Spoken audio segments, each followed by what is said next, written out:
সালামু আলাইকুম। এই 2-3 দিন আগে এক খাটলায় বসেছিলাম, আমাদের পাড়ার দোকানের খাটলায়। তো সেইখানে কয়েকজন বসে গল্প করছি। তো আমাদের এক বড় ভাইয়ের নাম হচ্ছে ভোলা।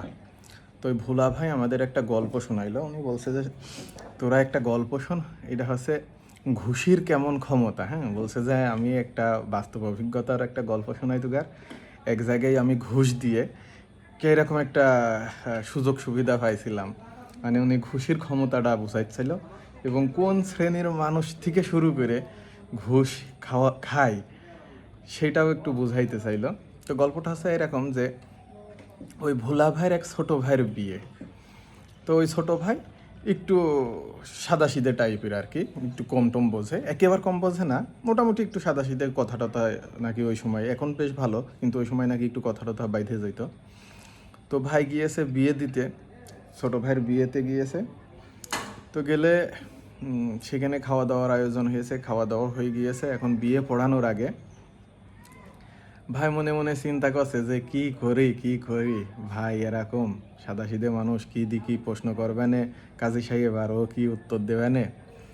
তো ওই ভাই আস্তে করে যাইয়ে কাজী সাহেবের কাজ বসেছে।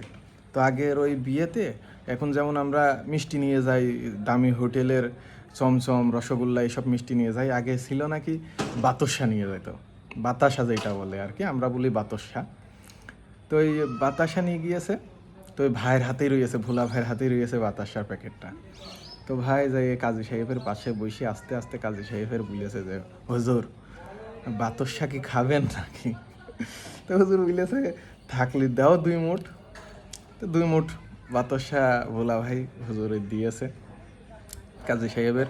দিল্লি কাজী সাহেব খাচ্ছে, 1 মুঠ খেয়েছে আর 1 মুঠ খাচ্ছে, খাতি তখন ভোলা ভাই বলছে কানে কানে যে ভাই, হুজুর আমার এই ভাইটা একটু সহজ সরল, তো আপনি ভাইয়ের যখন প্রশ্ন করবেন, ভাই যেই প্রশ্নটা একটু বাইধে যাবে, বলতে পারবে না, ওই প্রশ্নটা আর পরের বার বলবেন না, পরের বার ওই প্রশ্ন আর জিজ্ঞেস করবেন না, আপনি পরের প্রশ্নে চলে যাবেন, তারপরেরটা জিজ্ঞেস করবেন। এক প্রশ্ন আপনি না পারলেও, ভাই না পারলেও এক প্রশ্ন আপনি তার বারবার জিজ্ঞেস করবেন না, না পারলেও তার পরের প্রশ্নে চলে যাবেন। তো হুজুর বলছে ঠিক আছে, সমস্যা নেই। এখন বিয়ে পড়াইনো হয়ে গিয়েছে, হুজুর ওইভাবে বিয়ে পড়িয়ে দিয়েছে, তার যেভাবে বুঝেছে। তো গল্প শুনে আমরা খুব হাসছিলাম,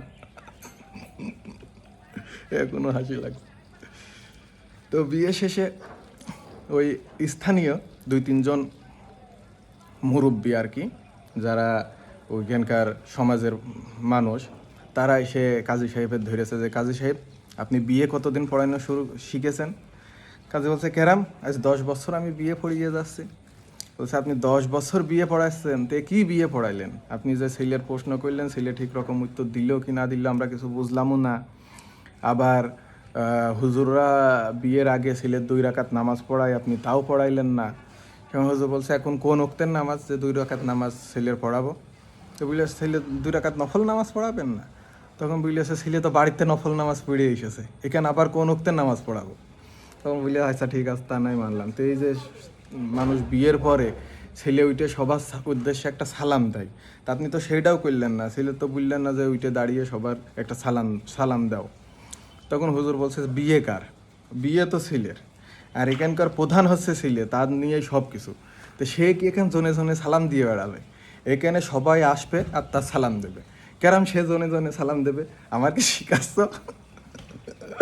বলা ভাই বলছে যে ওই যে দুই 2 মুঠ বাতাসা দিয়ে দিয়েছি, এখন সব আমার পক্ষে চলে গিয়েছে। ছেলে দিয়ে সালাম পর্যন্তও দিয়াইল না। হ্যাঁ, তো এই হচ্ছে ঘুষির পাওয়ার, 2 রাকাত 2 মুঠ এই বাতাসার এই পাওয়ার। তো ভাই বলছে যে শোন, এখন দুনিয়ার যারা বড় বড় অফিসার, তাকে যে বড় বড় অ্যামাউন্ট ঘুষ হয়, তারা একটা মানুষের জন্য কি করতে পারে তুই এইভাবে চিন্তা করে। যদি সামান্য 2 মুঠ বাতাসার জন্য আমার এত সুযোগ সুবিধা হয়, তো যারা কর্পোরেট লেভেলে বড় বড় জায়গায় আছে, তারা আসলে বড় বড় অ্যামাউন্ট ঘুষ দিয়ে কি সুযোগ সুবিধা লুটে নেয়। মনে মনে চিন্তা কর, তারপরে মনে মনে চিন্তা করলাম যে ভাই আসলে কথাটা ঠিকই বলেছে। এই ঘুষ টুস নিয়ে আমার জীবনে বহুত অভিজ্ঞতা আছে, সুন্দর সুন্দর অভিজ্ঞতা, মজার মজার অভিজ্ঞতা, দুঃখের অভিজ্ঞতা। হ্যাঁ, একদিন সেই সবও শেয়ার করব।